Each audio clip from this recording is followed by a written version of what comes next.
Today, we are talking about March for Our Lives, the gun debate, the Second Amendment, and we're actually in D.C. right now. This protest is just outside, and it is massive, but we're also going to be talking about defamation, libel, slander, fake news, and what is journalism and what isn't, activism in journalism, etc.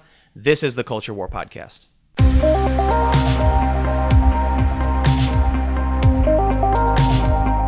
Today, Emily and I are joined by Will Chamberlain. Do you want to introduce yourself? Yeah, sure. I'm Will Chamberlain. I'm a lawyer here in Washington, D.C. Also, I was formerly the head of MAGA Meetups. I'm a right-wing commentator also. You can find me on Twitter at Will Chamberlain, at WILLCHAMBERLAIN. And you can find me on Twitter at MomesMolly, MOMESMOLLI. And, of course, I'm on Twitter at Timcast. So this should be interesting. Will, you're a right-wing commentator, you mentioned, but you're a lawyer, so I feel like you've got a lot of expertise in, when we talk about defamation and things like that. So I think we'll have a decent amount to disagree on, which should be interesting. But before we get started, let me give a quick shout out to today's sponsor. If you are on my page or you have not already, hit that subscribe button and also hit the little bell icon because there's some freaky problem with YouTube that's actually causing issues for my subscribers. And also make sure to go to patreon.com/Timcast and become a patron today. There are many tiers to choose from. Most notably is tier 1 at $10 per month. You get access to behind the scenes photos and videos, bonus commentary when available, usually when I'm out reporting in the field. So please consider contributing to help me do my work today. So we're in DC. We walked around the March for Our Lives protest, and you've got so many different voices. I did an interview with maybe a dozen people, and that is nothing compared to the amount of people that are actually here. So I only got a small group, to talk about their opinions. But what I found is, I made a video for my channel, and I only used maybe like 4 or 5 interviews, I think, because I don't like being mean to people, right? I don't like just attacking people who are ignorant. I want to actually have a real discussion. Unfortunately, many of the people I interviewed had no idea what they were talking about. And again, I'm not being hyperbolic. Literally, a lot of people were calling for assault rifle bans. Okay, those have been banned for a very, very long time, arguably since the 30s, arguably again in '86. So there's none of this. But I'm wondering what you guys think. I mean, you both walked around here too, and what are your thoughts on the March for Our Lives? And David Hogg. I didn't see a whole lot of marching just because it was really crowded, which, I don't know about you guys, but this felt like a very corporate event. They had lots of big name celebrities doing, concerts and speaking, and they had an app for it. You had your typical people going around with T-shirts and everything. It felt a little more organized than the Women's March, though. The message was a lot more synchronized. Yeah, the Women's March was just kind of like women are going to march in D.C. Yeah. But, here, it's I think that the difficulty is that even among the people I talked to, they didn't know exactly what they wanted, right? And I don't mean the individual certainly did, but I mean as a group. And this is a small sample size, not like it's scientific or anything. But some people were saying, ban assault weapons. Okay. Then I would ask them, what do you mean by that? What's an assault weapon? And they would describe like, AR-15s, people shouldn't have that. But then when you look at this bill that's actually in Congress, they call handguns semi-automatic assault weapons. So, I mean, I don't know, Will, you walked around for a little bit, and you're right-wing, so yeah. Are you going to complain about it? No, I actually think that, right-wingers have a tendency to complain or even kind of get conspiratorial when they see the kind of mass protests that you're talking about here. I think, it has its strengths and weaknesses. The strength of this is obviously the organization behind it. Right, like one of the things people seem to talk about is how the kids organized it. No. There are a lot of, grassroots and also like well-funded organizations that are behind this. And I mean, if you walked around, you saw all the buses, just bus after bus after bus after bus, dropping people off. That there's organizing that goes into each one of those buses. And Vice has a bus. Yeah. There was a huge, I don't know, did you see that? I didn't see There's that a one. huge white bus, it says Viceland on it. And they're giving out buttons that say, I think, guns down, Viceland. And I'm just like, I don't know, what did you call it, Emily? A corporate event? Yeah. Yeah, this is like, I guess you'd call it a protest. And I certainly don't mean to disparage those who are actually passionate about gun reform Right. when they're knowledgeable on these issues and they're actually fighting for what they believe in. But look, Vice isn't handing out buttons that say guns down because they're actually concerned about gun control, in my opinion. They got the Viceland name right underneath that. They want people to wear buttons with the Viceland brand on it. Yeah. And so now you got a bunch of people walking around saying, wearing these corporate logos, basically.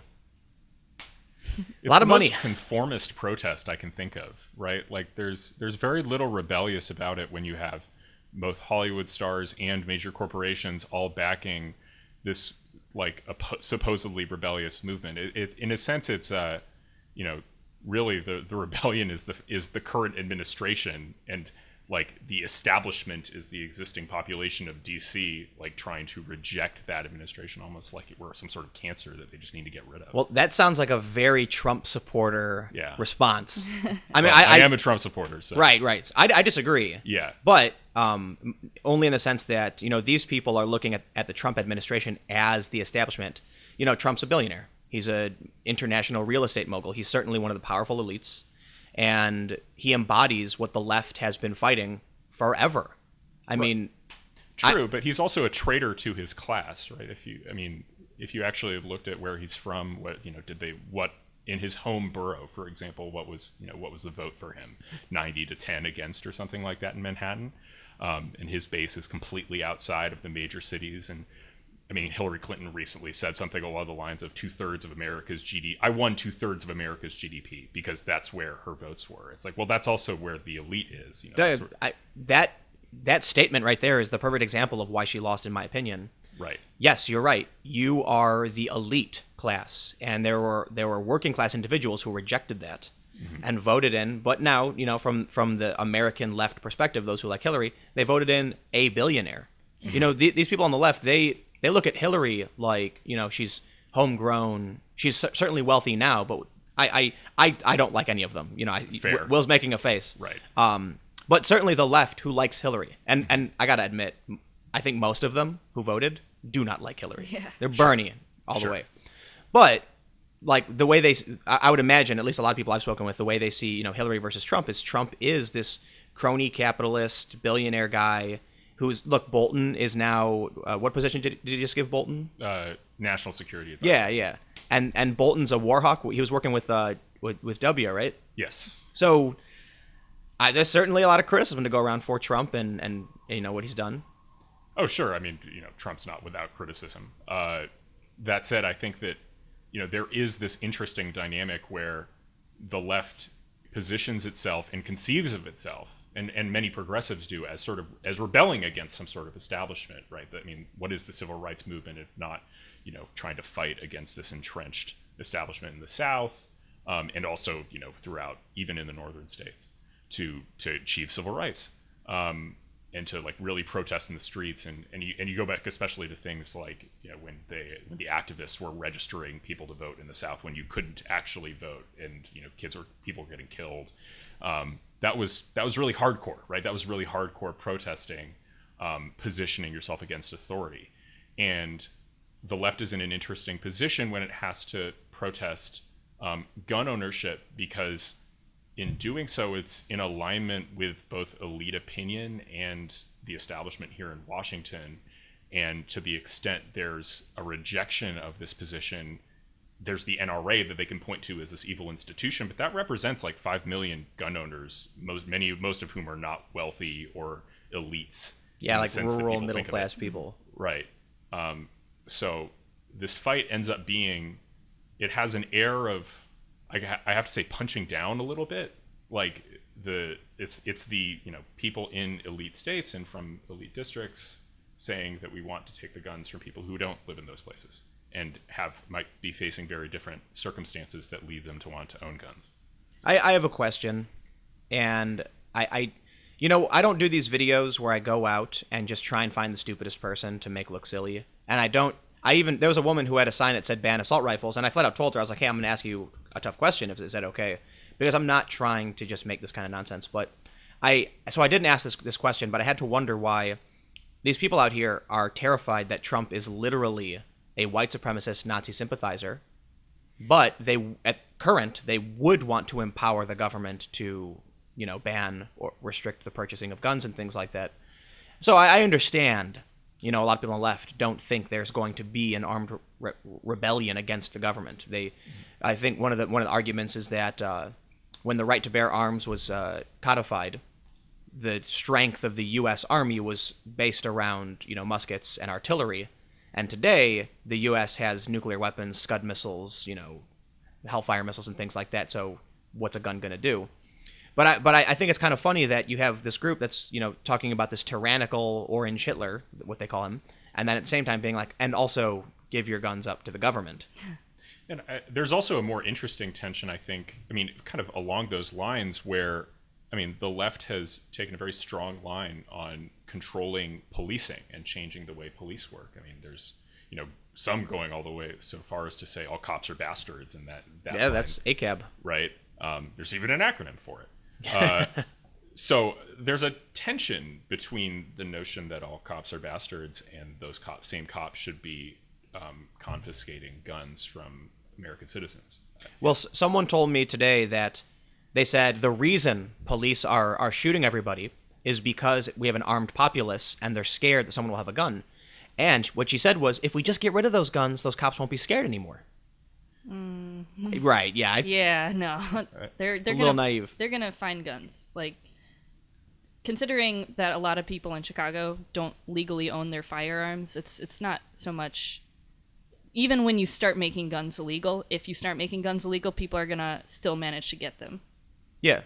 So, yeah, I disagree with that argument. I don't... Yeah, it presupposes the ability to sort of, magically lift 300 mil, all the guns that currently exist in America and remove them from the circulation. And if you did that, then maybe policing would wildly change. I'll concede that policing is likely different in countries that just don't have private gun ownership, legal or illegal, in any meaningful way. But I think given that there are 300 million guns on the streets of America, even the most aggressive confiscation project would be lucky to get half of them. And you'd still be in a world where there's a lot of illegal gun ownership that police have to contend with in their policing. You know what? We do have a gun problem in this country. And I don't think, and I'm not talking about legal gun owners. I'm not talking about people who have safety precautions, who know what they're doing, who have trained their whole lives. Chicago, these big cities, Baltimore, even DC, for instance. Whenever we have these gun discussions, because of a mass event. Like now it's Parkland, and perhaps we need to just have we need to, when people focus on events like Parkland, they're talking about assault weapons and they're imagining, AR-15s. That's a minority of the actual gun problem we have in this country. We have handgun problem. We have gang violence, and I don't think anyone's focusing on that. So now, gun violence being as bad as it is, they're using that, but thinking about incidents like what happened in Florida. But the real problem is in a different direction. Yeah. Okay. I want to preface this next part of the discussion with David Hogg is, 17? Yes. And I think I understand, why the various industries will put young people in these positions, child actors, musicians, etc. Now you have these kids from Florida, and David Hogg has almost 500,000 followers. But look, I'm not trying to be mean, but they really have no idea what they're doing. And it's very obvious that you've got all these different companies acting like these kids are organizing all of this. And I would have to say, maybe it's true, but I think you would be very naive to believe that these kids are organizing this massive event with celebrities, with, the National Guard's out there on the streets. You've got, I saw, this was actually pretty amazing. It was like 10 feet high, 10 feet long. It was like a cube, this massive 10 by 10 cube of water bottles. Oh, yeah, I saw that. Yeah, because they've got so many, police officers and people are going to pass out. But to imagine that, a small handful of high schoolers were able to organize all of this, I'm sure they had a powerful role in how this came to be. But I would imagine executive decision lied elsewhere, and money came from somewhere else. Think about this. We're in D.C., and they've got this massive event going on in, it took a month? Mm-hmm. So I certainly don't think, but anyway, the point, what I want to bring up is there's been a few gaffes. Yes. And now people are referring to David Hogg as a Nazi. Well, they're not comparing him to a Nazi. They're just saying that he's done things that are optically Nazi-esque. That's comparing him to a Nazi. Like, they're not saying he wants to enact Nazi policy. Right. Didn't the Nazis confiscate guns? I'm not sure. I would assume so. I'm pretty sure they did. I mean, I'm not a historian, and that's not He's not advocating confiscating guns, right? I don't know. And here's what's been confusing to me is that on CNN, in more than one interview, he said he is for the Second Amendment. He supports it.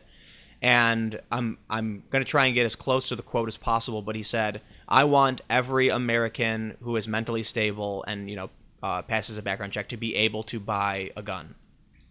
And I can't remember exactly, it's something like that, but what he said I found to be actually rather extreme in the sense that even gun owners are okay with certain regulations. And for him to just be like, oh yeah, everyone should be able to do this, I felt that I don't know. I find that interesting that people are accusing him of being this anti-Second Amendment, activist, but then he's publicly for it. And so I'm trying to figure out. Honestly, let me ask you guys this, because I certainly didn't hear it, but Emily, you were down in the rally, right? Yeah. Did you hear what they called for? Were they calling for specific things, or was it just like rhetoric? Oh, like in the speeches? Yeah. Honestly, I can't. I wasn't listening to all of the students. I mean, a lot of them were calling for reform. Here and there. I mean, isn't it you can't buy a gun if you've got mental issues? Like if you've been institutionalized, if you've been diagnosed? I believe there are checks for that, but I think it's also important to recognize that the Parkland shooter, they had tried to get him institutionalized, hadn't they? And I mean, the FBI was tipped off. I mean, I feel like this was more he was cutting a failure. Yeah, a failure on a lot of other levels. So. Yeah, I think that's. It sounds partisan, but that's what this is. This is a failure of the resource officers, the deputies. What they ran away. They were outside. What happened with that? Well, I think one of them said they thought that the shooting was coming from the tennis courts, and so I don't know. It sounded like just a lot of things went wrong, and I don't think there's one blanketing solution that could have prevented anything like that from happening. Yeah. No.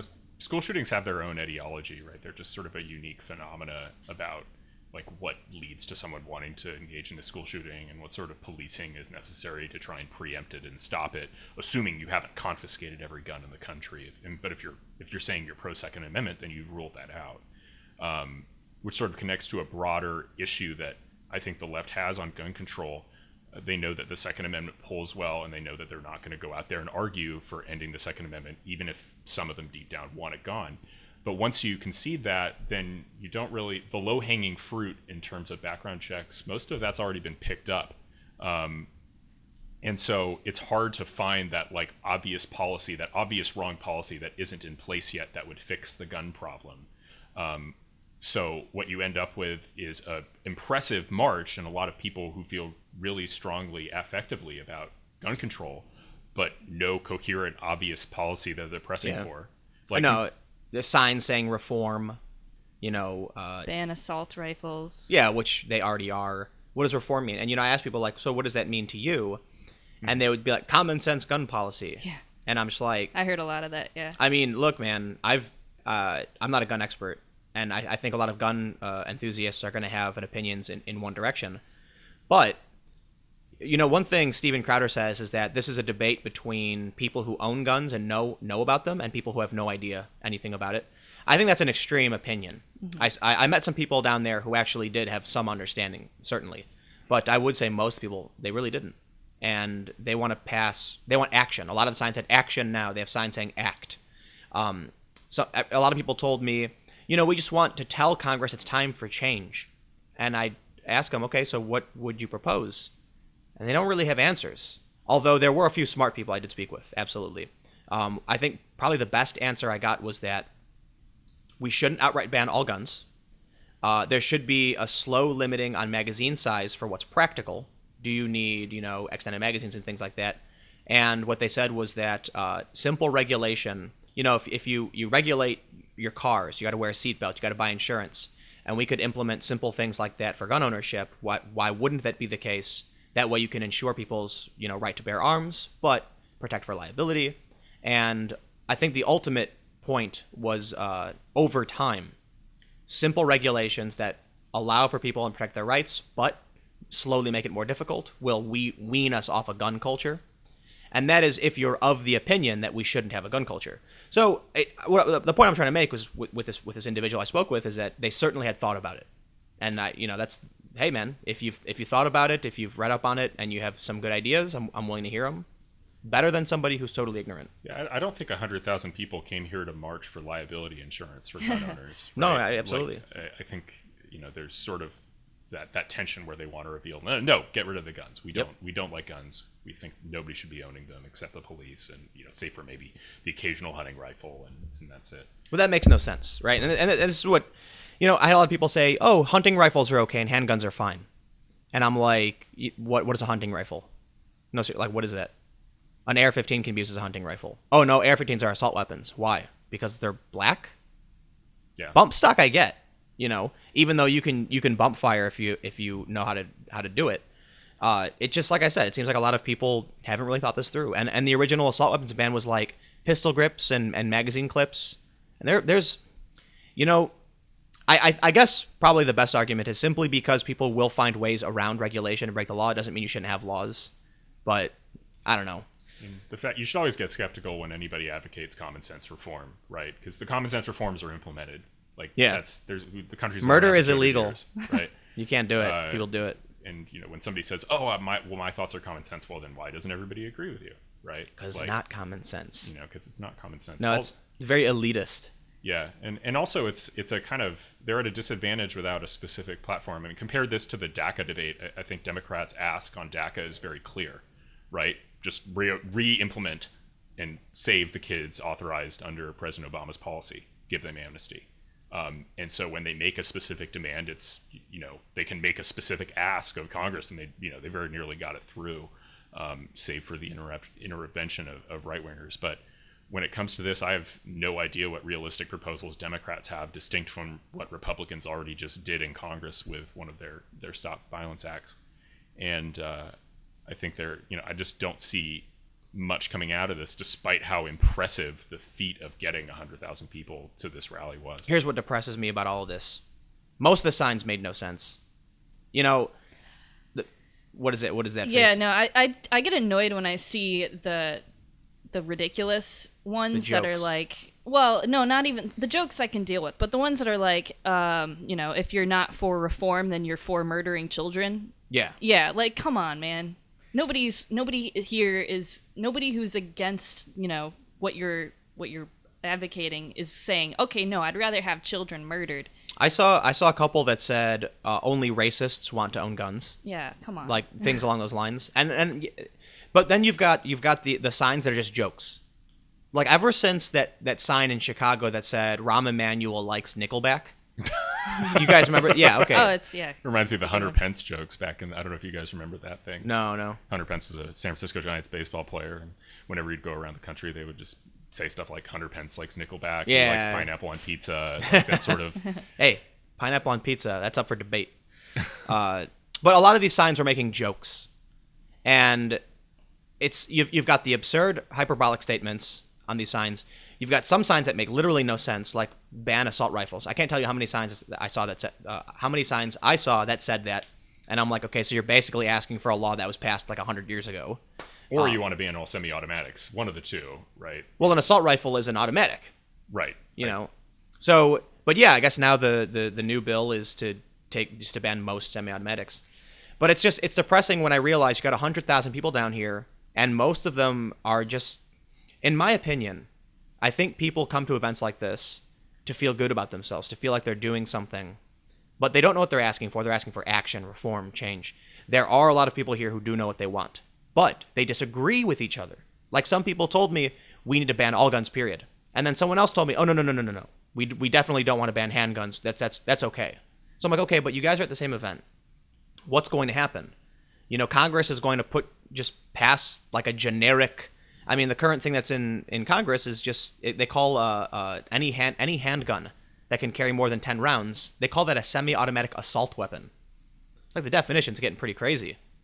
You know what? This is the perfect opportunity to segue to semantic campaign. Yeah. So, Will, do you want to explain? So this is, I coined this term, and I think it's really useful to explain certain political behavior. So I define a semantic campaign as an attempt to change the meaning of words for political reasons, right? To actively use words in a certain way, encourage others to use words in a certain way to kind of for political reasons. So a good example, I think, is there's two obvious ones, racism and white supremacy. So if you look at a dictionary definition of racism, it doesn't include the formulation that says racism is prejudice plus power. It just says racism is discrimination on the basis of race. But there's been a concerted effort in academia and elsewhere to redefine the meaning of the word racism so that it includes prejudice and power. And there are some people come forward with reasons like certain types of prejudice are worse than other types of prejudice, and so given the negative connotations of the word racism, it shouldn't apply to prejudice by black people against white people. No, they're calling that colorism now. Who knows? Oh, they really are. Yeah, MTV crazy. Decoded. That's crazy. Yeah. But like, there's an underlying purpose there, right? If you have this word that functions as a weapon effectively, then it's nice if it can't be applied to people on your side of the political divide. And so there's an incentive to change the meaning of the word. You know, that reminds me of? I can't remember the exact like point of history where this happened, but there was like a battle in Europe, and what happens is the archers would fire arrows, and the other side could pick them up and fire them back. Mm-hmm. So one side made sure that their arrows could only be used by really thin bowstrings. So that way the other side would get these arrows that wouldn't fit in their bows, but the arrows from them could be used. So one side was able to use both arrows and one side wasn't. Right. So it's kind of like, you know, you've got the left saying this is what racism is, therefore you can't use that against us. We can use it against you. Right. And then once you've done that, there's also a reason to broaden the meaning of the word racism. And I mean, there's a wide variety of ways in which behavior is called racist that wouldn't have been thought of as racist, say, 20 years ago. And not just because it's discrimination, but because the meaning of what constitutes racism has expanded. Similarly, white supremacy used to be a word that I think only would apply to groups like the KKK and really aggressively people who were deeply, deeply bigoted. And it was like an incredible accusation, like calling somebody a Nazi in 1945 or something like that. It's a very meaningful accusation. Well, isn't I think the most understood definition of white supremacist today someone who believes white people are superior to other races? I still think that's true. But they're changing it. They're trying to change it. I mean, that started in academia with a lot of the critical race theorists who started using white supremacy as a way to refer to structures of society that benefit white people. And they argued that because white people are treated as supreme or it's structured in favor of white people, then it prefers white people, so it's not inaccurate to call it white supremacy. But that's still a very dishonest rhetorical move on the part of those academics, because white supremacy is loaded with all these negative connotations. So to describe a phenomena that's not nearly as pernicious as something like the KKK as white supremacy is an attempt to win the argument semantically rather than substantively, right? And so that's what I mean by a semantic campaign. By trying to broaden the meaning of the word white supremacy, they're using it for political purposes to change what people are willing to associate with and what they're not willing to associate with and what they feel they must fight against. Well, yeah, if you look at the history of white supremacy, burning crosses, lynching, just horrible violence, and Nazism. Now, you take someone who simply agrees with, you know, a traditional work schedule or, you know, buying land or property rights, and they start saying, oh, those are things that are born out of whiteness. And if you support these things, that's white supremacy, and that means you are a white supremacist regardless of what you actually believe in terms of race. Right. So should we be coming up with new terms? Because I know you were critical of the new term colorism, but would you rather have people make new terms than change the definition of other terms? So I think my perspective is that usage, you know, meaning is a function of usage, right? There, you know, meaning isn't controlled by dictionaries ultimately, and meaning changes based on how human beings use the words. And so, conservatives and right wingers should aggressively use the words in their original meaning and criticize those who use them in a different way. So when somebody says to me, oh, racism is prejudice plus power, I would say that's a racist definition and you're being racist right now when you say that. And they'd be like, no, I'm not, because racism is prejudice plus power. I'm like, no, it's discrimination on the basis of race, and your definition discriminates on the basis of race. Oh, but they don't care. Yeah, right. So, but again, the audience for debate is not the person I'm talking with. It's yeah. It's the audience in general. And so assuming that you're in a public debate where somebody tries to throw this with you, you come against it the other way. And just, you have to, you can't just stop using words, because then you're just leaving the semantic battle space, if you will, to the other side to let them move them in. But look, the tribalism is so strong that your run-of-the-mill city dweller who aligned with the left, regardless of who was running, is just going to agree. They're not going to argue. They're not going to even think about it. There's going to be, somebody who lives in Chicago, and they consider themselves liberal, and one day they see a protest, and someone says, white supremacy, and then says, here's what it means. That liberal individual isn't going to be like, I should read about that. They're going to say, oh, wow, I didn't know that. And then they're going to go about their daily life. They're not protesters. They're not activists, but now they hold that definition true. And then you're going to get, I guess, critical thinkers, people who are, I find themselves on the left, like, I would, but disagreeing with your purposeful changing of a definition to suit your political agenda. Look, words change over time, and people start using words in different ways, and they get added to the dictionary. But it's another thing when, for a political reason, a small group of individuals use violence or deceit to gain power. And one of the ways they do that is, one, it's deceitful to redefine a word regardless of what the word actually means. Make up a new word for it. When they change the word of rape, they change what racism means. Now there's no word for racism anymore. So what do? They make colorism. Right. Colorism. Yeah. It's ridiculous. That was totally unnecessary. And again, like, why did you need a new word, right? Like, you had the word already. And there was already a word for what they describe as racism. Institutional racism. Which they use all the time. And now they don't even call it that. They've decided to say it's racism. And I got to say, what really bothers me is by their definition of prejudice plus power, you've got the, how do you say it? Baiswa? What's the word? Baitswa? Yeah. Yeah, the white left. You've got these anti-fascists, and not all of them, but certainly the ones that we're critical of, that are in the press relatively often, or were. These people like the guy who wrote for the SPLC, white dude, I don't know what his standing is, but he looks like he's a college lecturer. He looks to be a well-privileged white man who is wielding his power against minorities he disagrees with. By their own definition by their own new definition of racism, this guy is certainly exercising that, but they support it. I mean, you find ways to modify the definition and apply it as appropriate, and that's what people do when they're doing a semantic campaign. They figure out ways to carve out.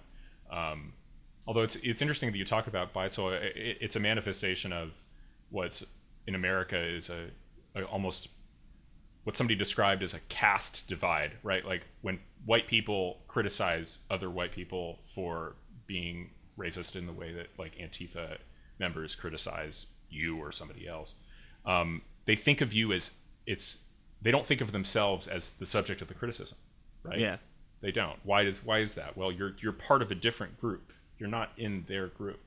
And so kind of implicitly when they say whites, they're not thinking of themselves. They're thinking of like Trump supporters. They're thinking of libertarians. They're thinking not you. Do you want to define what you say it, because I'm Beitzel? Yeah, what is that? Well, the whole idea is that it's Westerners taking a stance to make themselves feel morally superior. I'm not sure if that's the official definition, but that's kind of the colloquial definition. It's Chinese. Yeah, it's Chinese. Mandarin. Yeah, I like that. I think it. I don't know. There needs to be a word for these self-righteous individuals who are extreme on all political sides. It doesn't matter what I can't remember who I was talking to, but I said, look, when you've got the Charlottesville stuff going on, and you have. Look, one side's claiming that they had a right to show up and protest, and they were attacked by the left, and the left is claiming they're invading our spaces. Regardless, whatever the reason is, the factions that are on the grounds fighting each other need to be called one thing. They need one name, because most people aren't doing that. Even people who are paying attention and are critical of the extreme positions of the left and the right aren't going on the ground and getting into fistfights. Right. But there are certainly a lot of people, and I think Antifa is a really great example of that. And a lot of people, the people in Charlottesville showed up with shields and weapons, and Chris Cantwell made a really bad example for the right, or what we call the right. I don't even know what their actual, what they really are. But whatever that is, you've got a bunch of violent people, political extremists, And you just need to call them all the same thing. Maybe it's Bideswa or whatever, but Yeah, lunatics. I don't know. We got extremists. Although that word is sort of loaded again with its own level of elite condescension. Although it kind of reminds me of, the right engages in semantic campaigns. I think the most obvious one is fake news, right? Oh yeah, totally. Like that's straight up hijacked what was going to be a left weapon and transformed it into a weapon of the right. Virtue signaling, I think, is a new term, but it's incredibly useful from a right-wing perspective for identifying a particular type of behavior, similar to the thing you just mentioned. Oh yeah, it's like Bideswa. Yeah. That's fake news is one of the more interesting ones because one of the things that I was reading recently was that the left created this term, as you were saying, as a way to like attack the right, and the right beat them over the head with it over and over again. Yeah. Quickly appropriated fake news to reference mainstream media for being dishonest or hyperbolic or partisan, but it fits. It certainly fits. When you think about what fake means, not real, untrue, made up, and news, information. Well, when CNN reports, I think it was CNN who did this, they reported that Trump had access to WikiLeaks emails 10 days before they were published. That is fake. That is not real news. That is not real information. That is untrue. That was a mistake, whether it was intentional or not. It was not real, right? So in that case, it fits. And then, sure enough, they become the fake news. Right. And it's an example of their own lack of self-awareness when it comes to how people perceive them, right? Like the left is used to thinking itself as the reality-based party. I mean, remember when Stephen Colbert would make fun of Republicans as saying reality is a liberal bias, right? Yeah. So they're used to that, and they're used to the idea that right-wing outlets and right-wing news outlets are just totally irresponsible, and the sort of mainstream, quote-unquote mainstream outlets are deeply responsible, when really it's everybody makes mistakes, and especially in the run-up to Trump, the mainstream media really made fools of themselves. Okay. So if you've been following my channel, if you paid any attention to a lot of the news that came out around the 9th, I was defamed by the Southern Poverty Law Center. They issued an apology for stating that I was at a conference in Iran, which I wasn't, and then calling me alt-right. And they had to take it down, and so it backfired. It was this Antifa guy that I mentioned earlier who wrote the article, and was basically insinuating that left-wing activists were working with Putin. I mean, it's really crazy that this narrative just persists for so long. But ultimately, they apologized to me. It was relatively, I don't think it was a very strong apology, but hey, they did. They took it down, and they said they shouldn't have done it. And so there's been a string of defamation and fake news. I'm air quoting if you can't say fake news. And so we've got Jack Murphy, who I spoke with a couple weeks ago, who was called a white supremacist. That's right. And it's negatively impacted his career. You just heard my story. We've also got Cassandra Fairbanks, who was also called a white supremacist, I believe, right? Yeah. Flashing a white power hand gesture in the White House. And she has a lawsuit about that. Who am I forgetting? Are there any other big defamation incidents? I mean, there's the Majid Nawaz case. Oh, that's right. Yeah, Majid Nawaz. And Ayaan Hirsi Ali, who the SPLC defamed as being anti-Muslim extremists. At least in Majid Nawaz's case, that's defamation. Is Ayaan not Muslim anymore? Is she? No, Ayaan is an atheist. Oh, okay. But Majid is still a Muslim. Yes. And I think, because I did interview him before, but correct me if I'm wrong, his position is that, he's Muslim, and he just thinks there should be reforms. Yes. So he's certainly not anti-Muslim. That sounds pro-Islam. That sounds pro-Islam. It sounds quite liberal in the best sense of the term. Yeah. In the sense of saying that there are aspects of Islam that don't fit a modern Western liberal society. And that he would like to see those fixed. If that makes him an anti-Muslim extremist, that makes a very large number of people extremists. That's great. It sounds like he's trying to improve. It's similar to like James Damore, and I think this is another. Although it's not directly a defamation case, I think it should be to an extent, because, and I've talked about this so much on the podcast, but forgive me. Essentially, his memo was, hey, these workplaces are very much built for men. Maybe we should change them to be beneficial for women. And then all of these news outlets started calling him a tech bro and just basically lying about who he was and what he actually stood for. And his goal was to actually improve the workplace in favor of women. Majid Nawaz wants to make Islam work, make it better, make it fit liberal society, so they call him anti-Muslim. I mean, both of them, what these people have in common is that they're touching third rails that are challenging for the left. And so I think that that's a reason that the accusations end up being very aggressive and hyperbolic, right? In James Damore's case, he's discussing the fact that there are biological differences between men and women that reach into psychology, which is just very difficult to refute in my judgment, and really obvious to almost anybody who thinks about it for a little while. Similarly, with Majid Nawaz, he's pointing out as a Muslim and as a person who has deep credibility, pointing out very serious problems. He was an extremist, right? Reformed. His book is fantastic, by the way. If you haven't read it, Radical, very, very good and exciting in terms of telling his story of being in Hizb ut-Tahrir. But they both have in common touching third rails and being challenging to deal with for whatever reason. And as a result, they get very, very aggressively defamed in ways. All right. You're a lawyer. Yes. You know a bit about this kind of stuff. Yes. How do they get away with lying about people? Well, we have the First Amendment, and resolving the tension between the First Amendment and defamation law has been a challenge that our country has dealt with for a while. Right, like we had the First Amendment at the founding, but defamation comes to us from England and English common law. And it seems like, if you have freedom of speech, why don't you have the freedom to lie? Right. And in some respects, there is the freedom to lie. Right. Yeah. You can't just punish people for making a random lie. You can't ban lying. Period. That probably would violate the First Amendment. But the history of defamation goes way back. If you lie about someone in a way that causes them damage, right? You lie about someone's business reputation. You lie about them having an affair or committing sexual assault or something along those lines. That has real damage, and so it's long been recognized as a tort, and probably for good reason, because that's a really important way of keeping the peace, right? If you let people just lie about others, I mean, we had a dueling culture in this country, right? Yeah. That's the kind of thing that you would think would cause duels back in the day. I'm sure it did, right? Yeah, being defamed. I mean, heck, calling somebody a scoundrel was sufficient to cause a duel. You scoundrel. I mean, go read Hamilton. That's Alexander Hamilton, the Ron Chernow biography. That's all over that.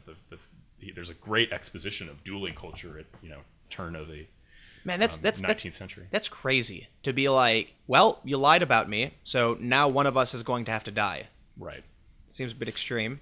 I mean, it's a good book because it does explain that it's an honor culture in the same way that we sometimes don't understand behavior from other cultures now, because they are more concerned about honor than we probably are in the kind of, I'm thinking honor in a very sort of ancient primal sense of being disrespected as being this profoundly unacceptable thing.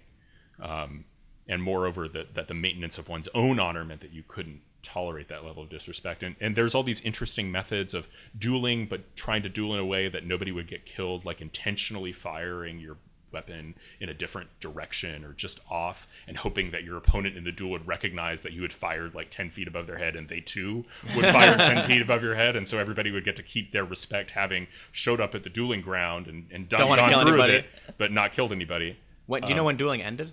Oh gosh, I don't know, but I think, ended it, when did it become illegal? And actually, I think it was illegal at the time. It just really phased out. Yeah. I think in the early. I was just thinking, which is really interesting, because we talked about semantic campaigns. Yeah. How they'll, there's a redefining of words happening, and this perfectly blends right into defamation.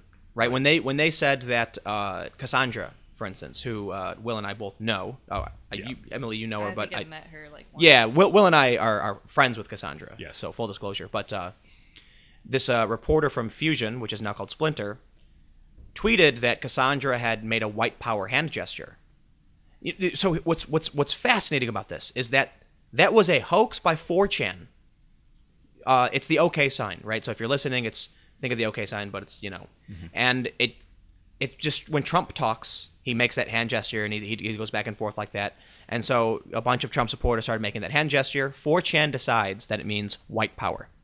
or to make a joke to make it mean Right. Yeah. But But because they knew the media would say perfect and just roll with it. Right. So then you get this reporter, and it is my opinion, based on her own tweets, she tweeted a link to the Anti-Defamation League. She tweeted the original photo from 4chan, which says to me she had to have known where it came from, and then made the claim it meant white power. Like, that's taking a hoax campaign and just rolling with it, but using it to defame someone as a white supremacist. So you think it was intentional? Emma's tweeting over? Yeah. Yes, 100%. Okay, so look, let me break down as I watched this happen. Emma Roller tweeted out a photo of Cassandra and Mike Cernovich at the White House making the OK sign and said just two people flashing a white power hand gesture at the White House, something along those lines, paraphrasing. She then tweeted the actual photo that 4chan posted, showing the hand making the OK hand gesture with the lines in it. But leaving out the fact that they wanted to trick. Oh, no. So I don't know where she got the photo from. Perhaps she could have found it on a different website. Yeah. But that was the original photo from 4chan. She then linked to the Anti-Defamation League saying, like, oh no, this is real, here, and posted this link. The link she posted did not show that hand gesture. So here's my personal assessment, and I'm not making any accusations against her, I'm just giving you my opinion. When the Anti-Defamation link she put up showed a two-handed hand gesture, where one hand made a W and one hand made a P, she then posted the photo. It may have been at the same time, but she posted the photo from 4chan with the Anti-Defamation League link, refuting each other. But what would the average person think when they saw that? They would see that photo, see the link, and just assume it was true. Mm-hmm. She got something like 7,000 retweets on this. Wow. And it's been so long, but I'm fairly certain that she actually referenced the hoax. That someone said, this is a hoax, right? And she said, sure, but it's actually being used by white supremacists, so that's true then. So that says to me, and again, it's been a long time, so I haven't looked over this in a while. It says to me, she knew it was a hoax. She knew the Anti-Defamation League did not support her, so she posted a different photo that came from 4chan and said she knew about the hoax, and then she got sued for it.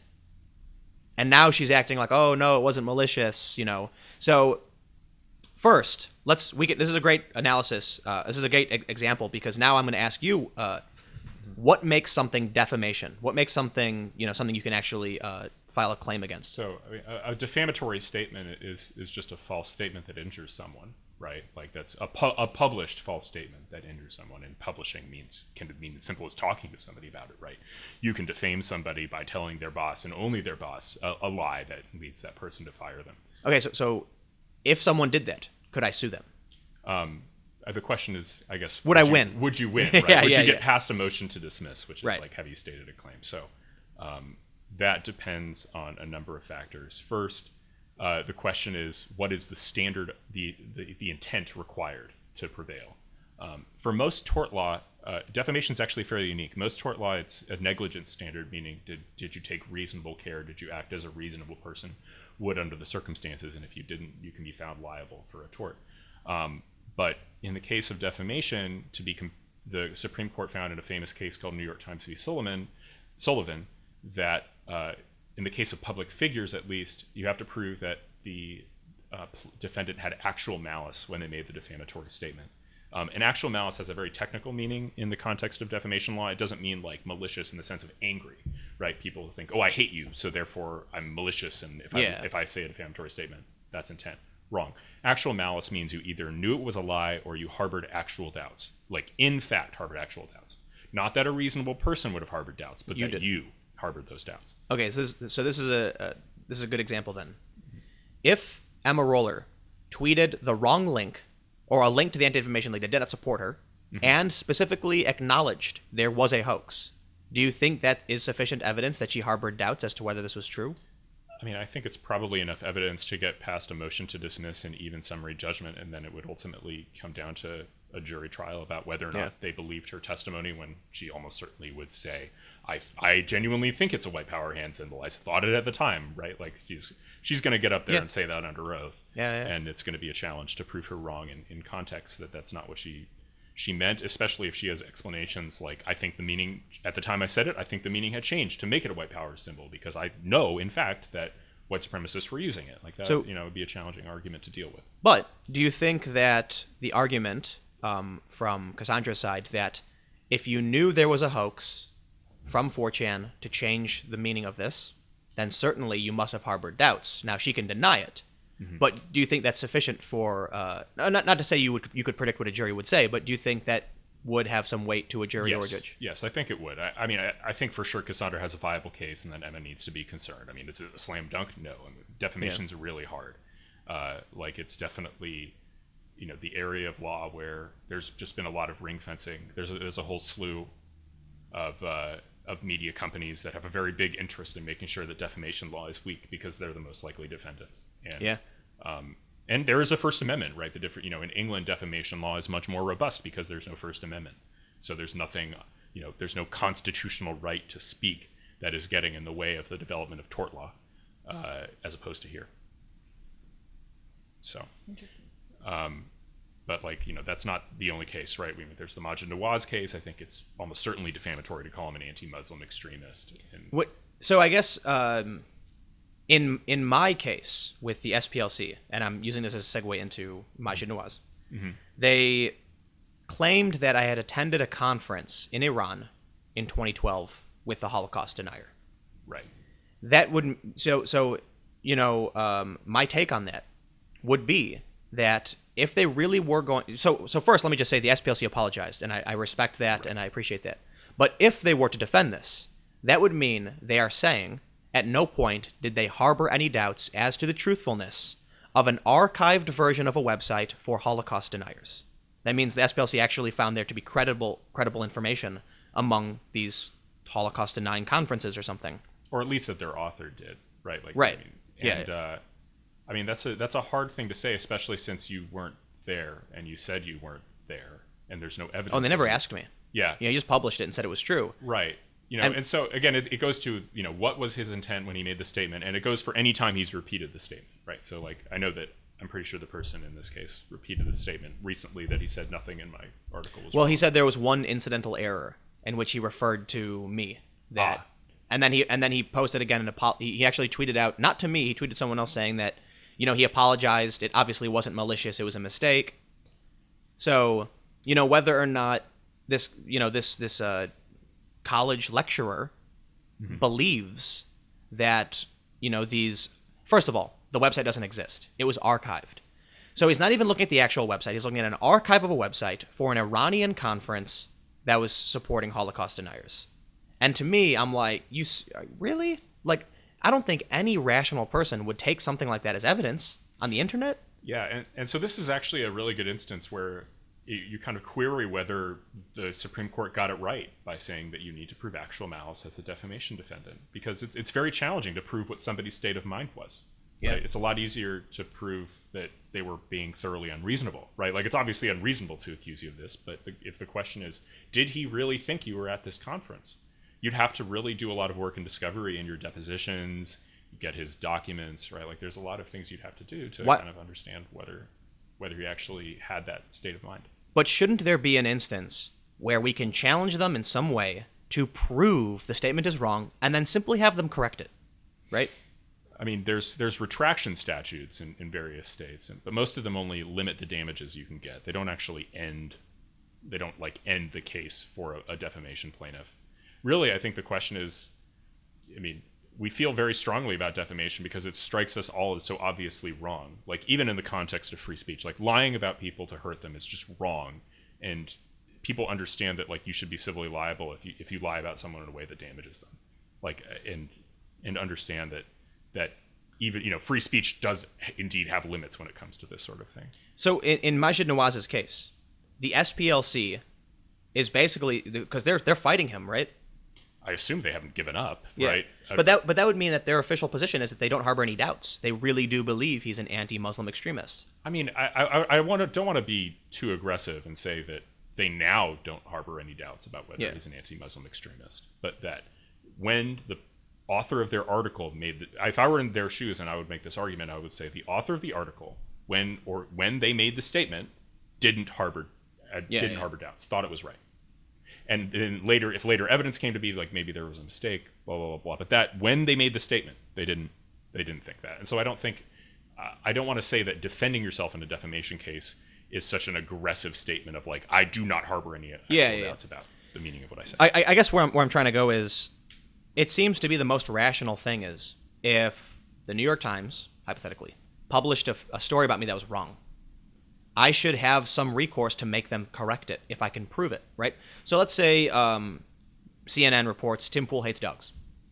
And then I say, hey, that's false and defamatory because I love dogs and I work with dogs and my friend runs a shelter and that's going to hurt me and my business. I feel like I should be able to file some kind of, maybe a suit or something, not seeking monetary damages, but just to present to the court, I can factually prove it's not true. Here's a picture of me hugging dogs. I trained dogs my whole life, and now I request the court order them to take these lies down because it's causing me damage, right? So there are a few caveats to that. I think one is that if you're not a public figure and you're just some random Joe Smo running a business, and the New York Times randomly calls you out, they're not going to be held to an actual malice standard on intent. They're going to be held to a negligence standard. So what if they said was unreasonable, then they're going to have to pay, right? It's only for public figures, and there are general purpose public figures. Those are like celebrities, although they're also otherwise prominent people. Like I think you probably would be a general purpose public figure as a journalist and a prominent YouTuber. It's hard to imagine, but maybe I could be wrong. But there are also limited purpose public figures. Those are people who thrust themselves to the forefront of a particular debate. So even if they're not generally public figures, they're not like celebrities, they've come forward in a particular debate. And so discussing in the context of comments about that activity, they're held to a higher standard. And their rationale is if you have access to the media and you have access to your own platform, then you can speak and contradict and set the record straight. That's the opinion? That's part of the rationale. Yeah. Oof, that's awful.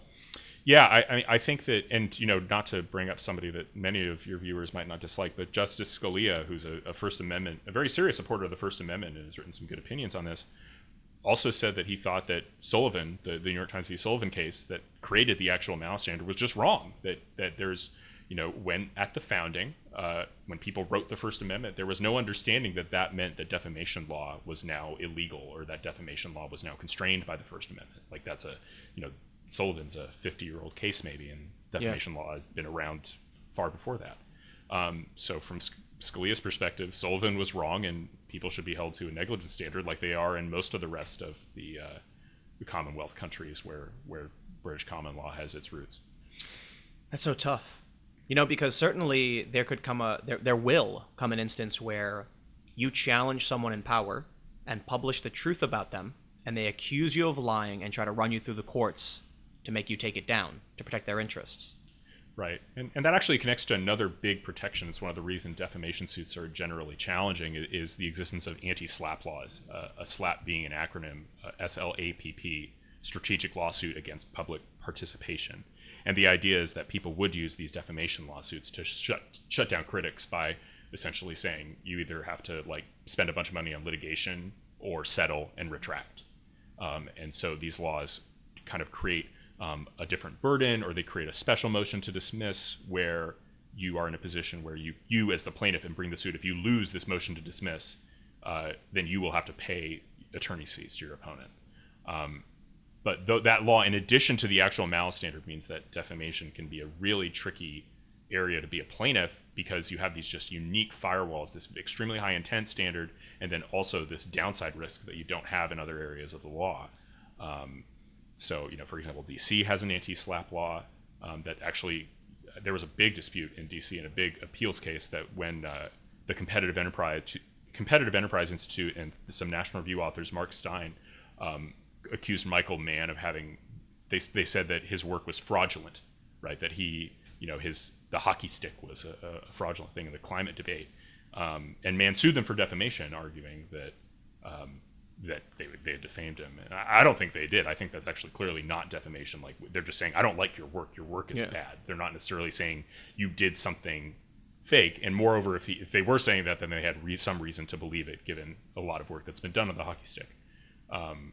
But they lost. They filed an anti-SLAPP motion and lost it in that case. But that's an example of a case where that would happen. Okay, then, how do we deal with it? I mean, how many news organizations have lied about so many different people? I mean, Sargon of Akkad gets called alt-right and right-wing like every other day, probably. Even though there was a reporter who called him right-wing.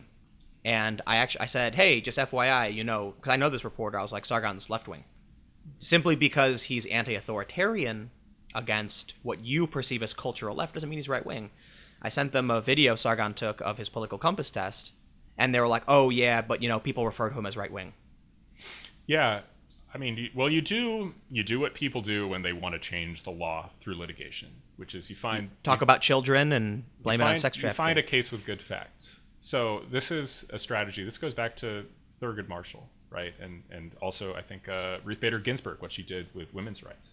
Both of them, as working in the public interest sector, created litigation strategies where they would try and get low-hanging fruit, like a really clearly unjust situation that didn't necessarily have clear law saying it was wrong and that somebody was liable, but it was clearly unjust. And so they could go to court, bring a claim, and sort of push the law in their direction because judges are very likely to want to find in a circumstance and remedy injustice.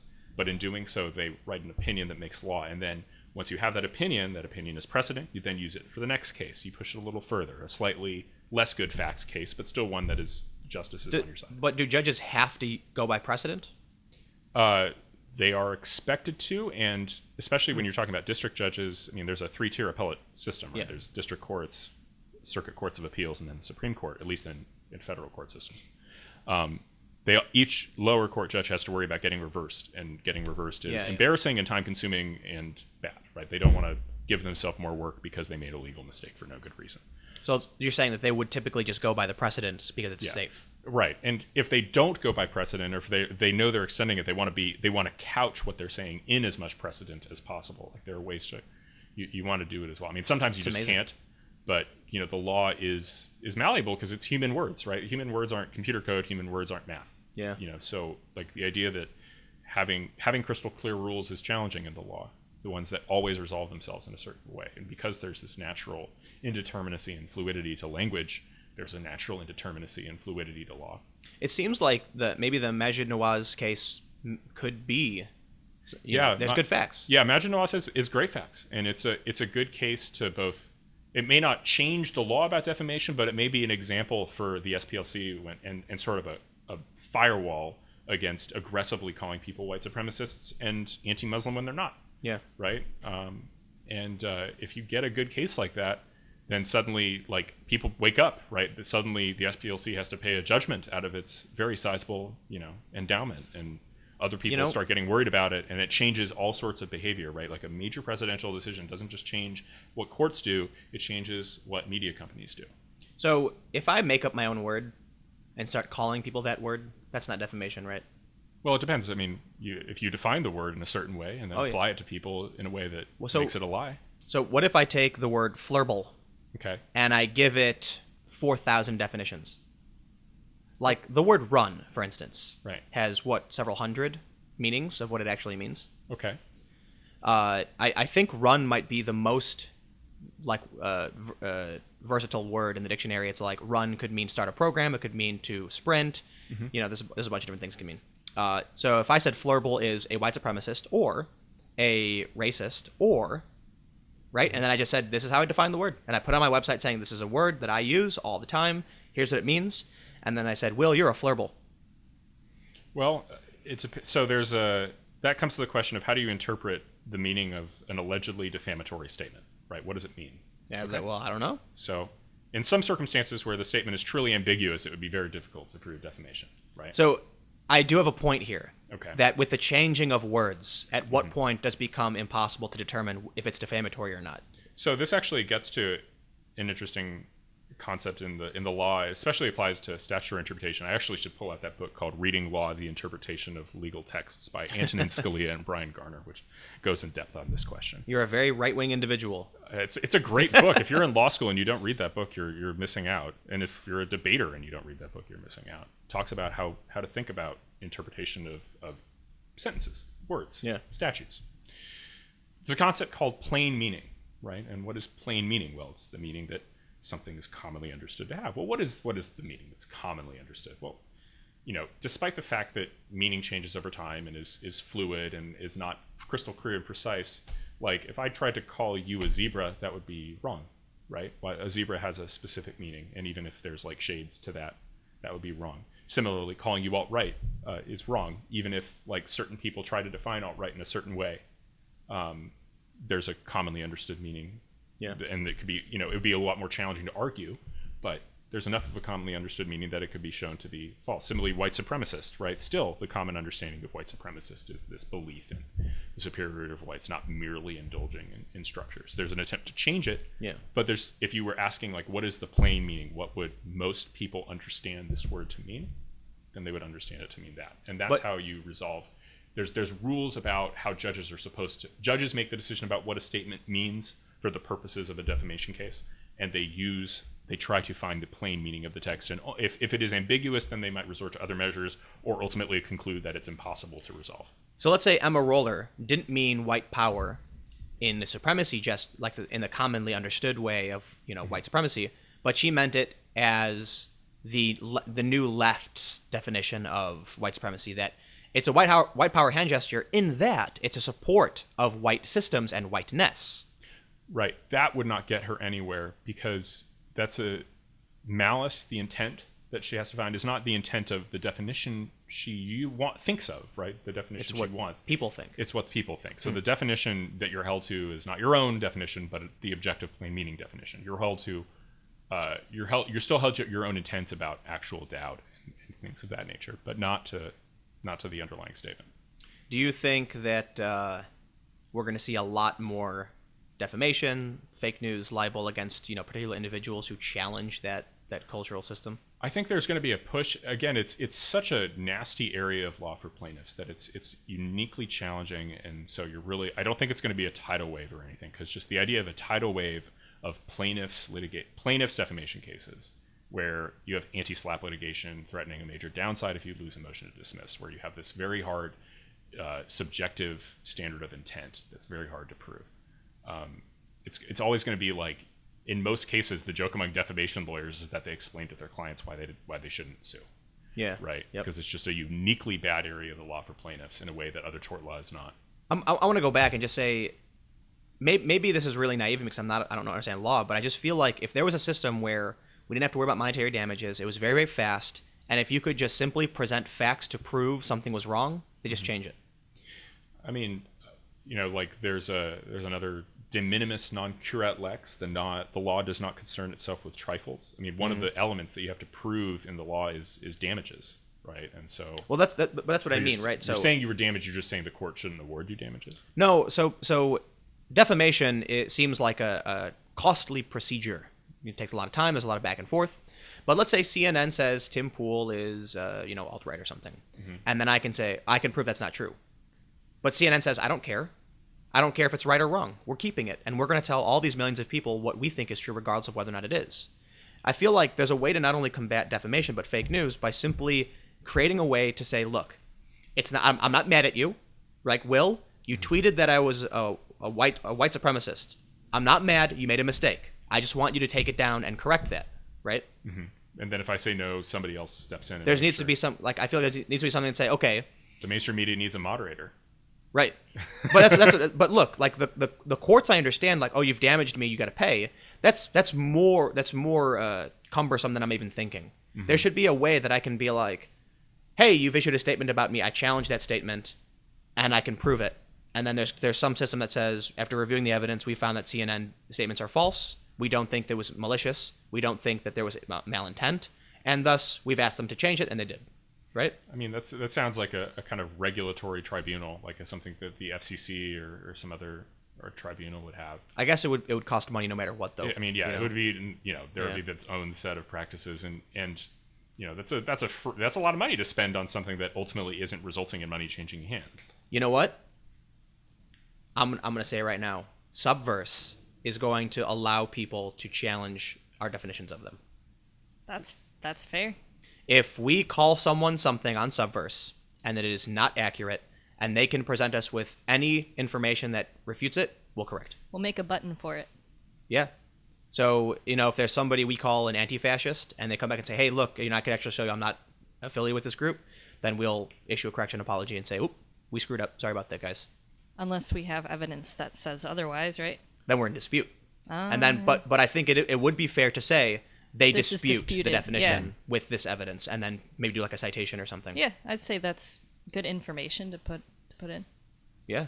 I also kind of feel like it's not hard to avoid mislabeling somebody. I mean, we just won't accuse people of being Nazis. Yeah, if I don't they're get not. in the habit of that. Yeah. Well, you're not engaged in these semantic campaigns, Tim. That's your mistake. You should decide to label your enemies with terrible names and then start calling them that. Can we make our own The labels? SPLC is full of furbles. That's my understanding. But so Everywhere. this backfires in a couple different ways. Like I referred to Lauren Southern at one point as, a right-wing, a conservative. And then the left got mad at me because they were like, what do you mean? She's alt-right. She's an extremist. And it's like, certainly I think Lauren is of a particular political group, but I would not call her alt-right. Mm-hmm. And so it's like, if I do, the right gets mad. If I don't, the left gets mad. And they're all claiming and whichever one I pick. So I feel like all I can do is just try and be as honest as possible. And if someone gets mad at me about it, be like, hey, look, if you dispute this, by all means, I guess one of the big problems we face with fake news in terms of like defamation, things like this, is that it's an issue of ability. These big news organizations, they're not going to have time to go through every claim from every single person who says, hey, this definition is incorrect. So, I mean, you'd be surprised. I think they, especially when they're talking about public people, that they're worried about. They have big legal teams. Their legal departments, their lawyers will scream at them if they don't retract things that are false. You see that routinely. Like New York Times has retractions, CNN has retractions. They're not as good about it, but. So, I contacted Al Jazeera Plus when they put out two videos calling me a white supremacist. Oh, how charming of them. Over around 1 million views collectively, 500,000 on each platform. And I know people there. They apologized immediately. Because what they did was they took one of my tweets out of context to make it seem like I was supporting the people in Charlottesville. And I'm like, that's just ridiculous. It was actually, my tweet was actually aimed at people who were saying all Muslims. And so it was when the Charlottesville car crash happened. Lord tweeted, this is all white people's fault. And so my response was, is this the one incident where we're okay now with labeling everybody? And I'm essentially trying to call out everybody, like when you have a terror attack, they say, oh, this is Islam and refugees. And then when you have Charlottesville, they're like, oh, this is white people. And I'm like, everybody chill out. Like we can whittle this down to what the actual problems are. And so they used that against me. They took it down. They apologized. Then I had Willamette Weekly, very, very apologetic, but they refused to call me a journalist in their article. They were like, they said how they called me an alt-right journalist, and they put journalist in quotes. I called them, apologized profusely. Oh my God, that shouldn't have been in there. Oh no, please, we'll take it out, and then changed it. And they said I was talking to them, and they said, well, we're not going to put journalist. What should we put? And I was like, what do you mean? And they're like, well, we're not going to put journalist. The esteemed journalists at Willamette Week have incredible standards for what constitutes journalism, apparently. Yeah, absolutely. having to apologize to me over the phone. The New York Times, the Washington Post, and Willamette Week. The bastions of journalism in this country. Yeah. No, but they changed it to news producer. And he's like, we're going to put news producer. So and I news said, that makes manufacturer? you sound a lot more like, that makes you sound like you do a lot more than you actually do, though. I was great. I was like, that works for me. Well, you know what it is, because a lot of articles about me call me a journalist, and even though I was a producer at Vice, I was actually a producer producing documentaries, right? Mm-hmm. So the label of journalist was attached to me. I'd very much like to be more versatile than that, and I've certainly produced many documentaries, even totally on my own. Many with you, and Emily, you've also produced documentaries with me. And so I was more than happy for them, based on their own screw up, to call me. This is you know what? It backfires. It always does. Okay. In the instance of Al Jazeera, they were forced to delete 2 videos because they wrongly included me in them. Should have known better. In the instance of the SPLC, they were forced to put an article identifying me as an individual on the left. So now it's like they've indirectly published an article on the SPLC calling me someone on the left. That's a backfire, because the person who wrote the article was trying to label me. I don't want to say smear. I don't know what his intentions were, but he called me alt-right. That's what he wanted people to think of me as. And now it's the inverse. And with Willamette Weekly, they had to erase that and didn't want to call me a journalist, so they gave me an even better credit, news producer. Query whether the threat of that actually suggests that defamation law isn't so bad. I mean, right? Like, because that they're bargaining with you in the shadow of the law, as we often say in various areas. And they're realizing, like, we defamed him, right? Like, that's defamation. You got to retract. I mean, and whether you could prove damages, that's always challenging. But like, it's a false statement that could easily damage people. If they know it, they retracted it. Yeah. And they put that Willamette Weekly put that I was sympathetic to Trump supporters, and I said that's a false statement, and they were like, no, it's not, and I said it is, and they were like, no, we've seen your coverage, and really? He goes, I mean, are you unsympathetic to me personally? I mean, I support Trump. Well, so what I said, okay, fine, I'll tell you what, if you want to include that, why don't you include that I've been sympathetic to refugees and Black Lives Matter as well, and they went no. Line. That's true. That connects to another major way in which news is fake: selective highlighting of facts, right? And so the issue I take is that sympathy, simply because I'm willing to, like at the gun march today, I'm not for or against any of this gun control stuff. I'm not smart enough to know what we should or shouldn't have, and I try to stay out of it. But I was respectful. I shook hands. I smiled and said please and thank you to everybody. I tried not to target anybody to make them look terrible. That's not sympathy. That's professionalism. That's giving someone the opportunity to state their opinions and talk about what they're fighting for so we can understand them better. But, so that's viewed as sympathetic, I guess? Am I sympathetic to gun reform now? Oh, man, I don't know. That sounds like semantic again. Semantic campaigns. Yeah, exactly. Yeah. This is, you know what I think, man? I think this should be an important highlight of, I think this needs more coverage. Mm-hmm. Because a lot of the culture war is built around the semantic campaigns. Right. Mm-hmm. Specifically trying to change definitions to win arguments and malign people instead of actually talking about ideas. Yeah, and substance. Well, it's also interesting because right now I'm doing research for another documentary, mm-hmm. and it's particularly one of the focuses is people who are countering right-wing extremism and trying to pull people out of white supremacist groups. Mm-hmm. And they say that the only way to do that is compassion. So yes. Are they going to start criticizing the people who are trying to combat right-wing extremism, saying they're sympathetic to white supremacists? Yes. Yeah. Yes. No, I've experienced. I mean, because I actually think that I try and do that myself on my Periscopes. I end up arguing with alt-right people on a regular basis because I'm a Trump supporter, but also half Jewish and like very impatient with very weak accusations about like Jewish conspiracies. But even the more like, if I were to steelman, to be very charitable to the like most modest alt-right claims about the ways in which their argument is more that there's Jewish influence and it's Jews, even if they're not a conspiracy, they're still working in their group interests. These arguments don't really, I think, have much currency in explaining reality. But I end up what I'm saying, I bring this up because I end up arguing with people who are actually alt-right on a regular basis, and I'm not, I'm trying to make their arguments seem as though they have low social status because I think that's part of rhetoric, but also I'm trying to like be charitable and like actually answer what they're saying as opposed to strawmanning them, right? Yeah. Like we saw, and it's an important tool of any rhetoric, right? That's the Kathy Newman Jordan Peterson debate. That's why she looked like a fool, because she wouldn't honestly characterize his arguments, right? Well, I think it's because in the case of Kathy Newman and Jordan Peterson, she didn't have anything to oppose him with. When I was working at Fusion, they were like, "Oh, Tim, you need to go interview Milo Yiannopoulos, and you're gonna get him." And I was like, "Get him on what? They're his opinions." Mm-hmm. Milo, your opinions are wrong. I think.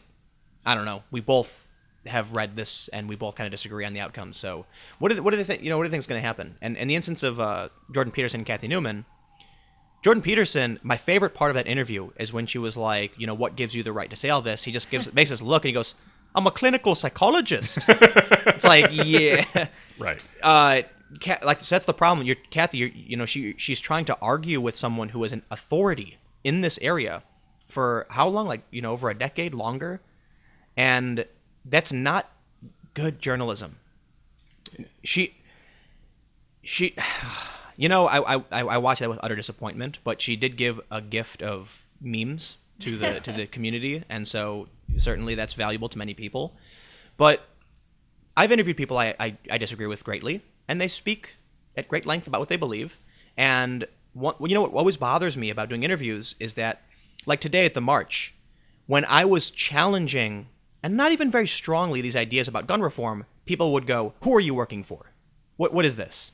Like, how dare you question me? How dare you listen carefully to what I have said and ask a pointed question in response to it?" Right. Right? Like, dialectic.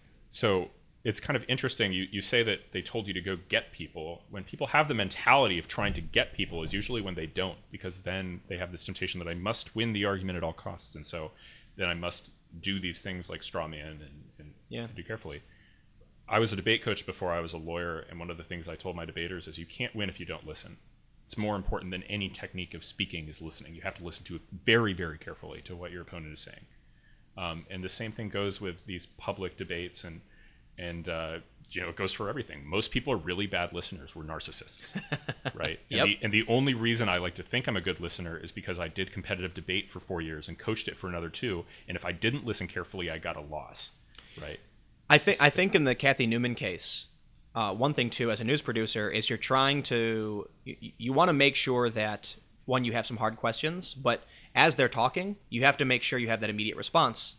And in Kathy Newman's case, she did a poor job, just hands down. Because first of all, what she said 37 times. So what you're saying is, but then when he that gotcha moment was so hilarious. Gotcha, Jordan Peterson saying that, I love that.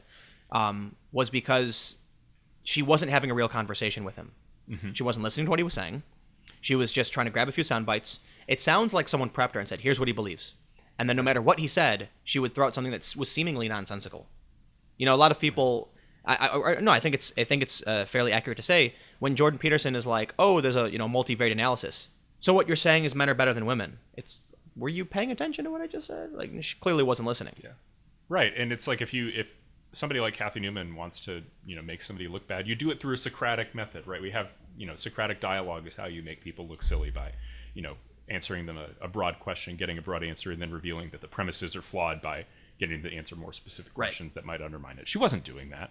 Like, she was just like, I'm going to rephrase what you say in a way that's incorrect. Yeah. But also I'm going to try and do Socratic dialogue with you in your wheelhouse, and I'm a journalist and you're a clinical psychologist. Like, what? No, you're not going to be able to do that. Like, when lawyers talk about trying to examine experts is the hardest thing in the world. Yeah. Right? Because they know what they have, and there is some intention to make to not even talk about the subject of the expert's expertise, to talk about what they were paid, like all sorts of questions to just avoid discredit them. Right, to discredit them, but to avoid the subject matter entirely. And she just she made herself look foolish, and it's sort of sad, and it's just the kind of thing.